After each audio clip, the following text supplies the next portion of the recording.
Karnataka High Court has declared the sale of United Spirits stake to Diageo void. I think that stake sold by UBHL, United Breweries Holdings.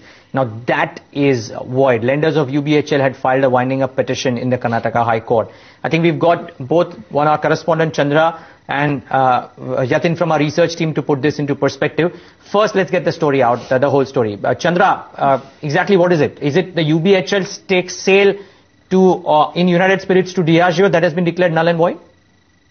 That's right. Yes, this is based on a winding up petition that was filed by BNP Paribas at the Karnataka High Court. Now, BNP Paribas was one of the lenders to Kingfisher, but they dragged UBHL into this petition because UBHL was the corporate guarantor for this particular loan, which is why a winding up petition was filed against United Breweries Holdings when Kingfisher defaulted on this particular loan. Now, what has happened today is based on that winding up petition, a division bench of the Karnataka High Court has declared share sale to Diageo null and void because they said that the single bench has no authority to really let the sale go ahead without the winding up petition being sorted out. Remember, there are a clutch of petitions pending at the Karnataka High Court, United Breweries Holdings as well as Kingfisher, but this is clearly a big blow for the company. We are waiting for the company's reaction. Right. Most likely they will file an appeal against this. I'm sure they will. Chandra, hold on to that thought. We've got HP Ranina who's joining us on the phone line as well. Mr. Ranina, thanks so much for joining in. Now, what happens to this? What's the way ahead? Because the Karnataka High Court has declared the stake sale null and void. Well, if it's null and void, then obviously they can't go ahead with the sale.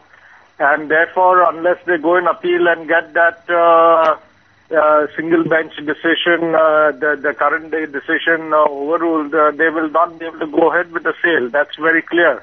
Right. From this judgment. There seems to be a correct judgment because when a winding up petition is pending, you cannot allow this type of sale to take place.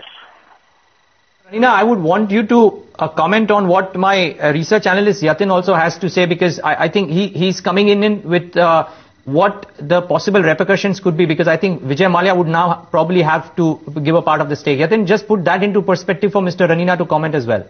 Well, Neeraj, if you look at the entire deal pact, which is a shareholder agreement signed between the promoters of United Spirits, which is Vijay Mallya, as well as United Breweries Holding UBHL, which is basically now in the question, had an agreement with Diageo that if UBHL is not able to provide shares, or if there is any legal hurdle in UBHL transferring the stake to Diageo, then Vijay Mallya in his own personal capacity would be topping up the shares, which means that this is something that should be concerned with Vijay Mallya, and Diageo possibly would not have to worry on this outcome, because Vijay Mallya is the one who would have to give his 15% stake or whichever is a shortfall to Diageo in order to compensate for that one. Right. Yatin, hold on to that thought. Mr. Ranina, would that be your assessment as well of what's happened right now?